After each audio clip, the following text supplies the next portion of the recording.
Iran के energy sector पर अब तक का सबसे बड़ा हमला हुआ है। ईरान से 4 सबसे बड़े तेल डिपो तबाह कर दिए गए हैं। तेहरान, शारान, कुहक, करज में तेल डिपो में तबाही की तस्वीरें सामने आई हैं। इजरायली हमलों के बाद तेल के कुओं में आग लग गई और ये तस्वीरें देखिए कितनी ज्यादा भयावह ये तस्वीरें हैं। कैप्टन श्याम कुमार, जिस तरीके से ये तस्वीरें सामने आ रही हैं, ये रिफाइनरी की तस्वीरें, साथ ही ये भी तस्वीरें हमने देखी कि जो सीवेज है उसमें तक जो तेल बह रहा है वो स्टोरेज तक आग पहुंच चुकी है। ऐसे में एक क्राइसिस तो तेल को लेकर खड़ी हो ही रही है, पर ये तस्वीरें डराती भी है सर। बिल्कुल डराती हैं। देखिए, जैसा ईरान एनर्जी सेक्टर की बात आप कह रहे हैं, 2 चीजें मैं पहले से कहना चाहूंगा।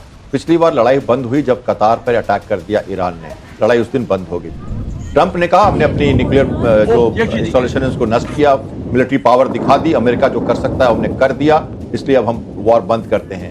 पर ये लड़ाई भड़क सकती थी कतार के अटैक के बाद। उससे लेसन लर्न किया इस बार इन्होंने, ईरान ने लर्न किया कि यस, ये एक टारगेट है जिसपे हम डाइवर्सिफाई करके विन विन सिचुएशन में आ सकते हैं, या हमारा निजक रिएक्शन ही कहो, मरता क्या ना करता ही कहो, पर वहां से एक लेसन था। दूसरी लेसन मैं बताता हूं, ईरान के जो ऑयल इंस्टॉलेशंस थे एनर्जी सेक्टर्स के, या जो भी थे उसके गैस के जो भी फैक्ट्रीज थी, उनको जो इंटरनल सप्लाई थी उस पे पिछली बार इजराइल ने अटैक किया था। जो बाहर सप्लाई होती थी, एक्सपोर्ट करता था जो ईरान, उन पे चुन चुनकर अटैक नहीं किया गया था। इजराइल ने वॉर को कंटेन किया था पिछली बार, ताकि वर्ल्ड इकोनॉमी की तरफ ये बात ना जाए, लड़ाई 2 देशों के बीच में रहे। ईरान ने इसको भी इस बार समझा और उसने उन सब चीजों को मारना शुरू किया है जहां पर कि वर्ल्ड की इकोनॉमी को करना हो, जैसे कि हॉर्मुज के ऊपर ये लगातार कंट्रोवर्सी करना। ईरान के एनर्जी सेक्टर पर अब तक का सबसे बड़ा हमला हुआ है। ईरान से 4 सबसे बड़े तेल डिपो तबाह कर दिए गए हैं। तेहरान, शारान, कुहक, करज में तेल डिपो में तबाही की तस्वीरें सामने आई हैं। इजरायली हमलों के बाद तेल के कुओं में आग लग गई और ये तस्वीरें देखिए कितनी ज्यादा भयावह ये तस्वीरें हैं।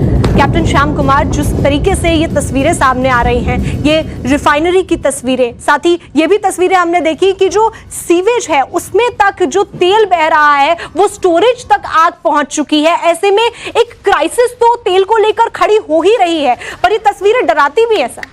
बिल्कुल डराती हैं। देखिए, जैसा ईरान एनर्जी सेक्टर की बात आप कह रहे हैं, 2 चीजें मैं पहले से कहना चाहूंगा। पिछली बार लड़ाई बंद हुई जब कतार पर अटैक कर दिया ईरान ने, लड़ाई उस दिन बंद हो गई। ट्रंप ने कहा हमने अपनी न्यूक्लियर जो इंस्टॉलेशन है उसको नष्ट किया, मिलिट्री पावर दिखा दी, अमेरिका जो कर सकता है हमने कर दिया, इसलिए अब हम वॉर बंद करते हैं।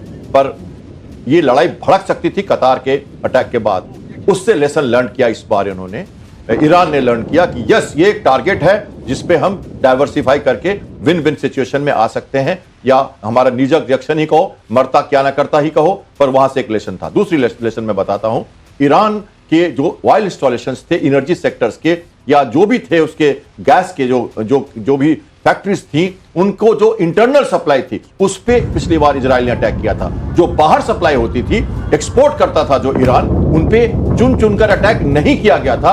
इजराइल ने वॉर को कंटेन किया था पिछली बार, ताकि वर्ल्ड इकोनॉमी की तरफ ये बात ना जाए, लड़ाई 2 देशों के बीच में रहे। ईरान ने इसको भी इस बार समझा और उसने उन सब चीजों को मारना शुरू किया है जहां पर कि वर्ल्ड की इकोनॉमी को करना हो, जैसे कि हॉर्मुज के ऊपर ये लगातार कंट्रोवर्सी करना।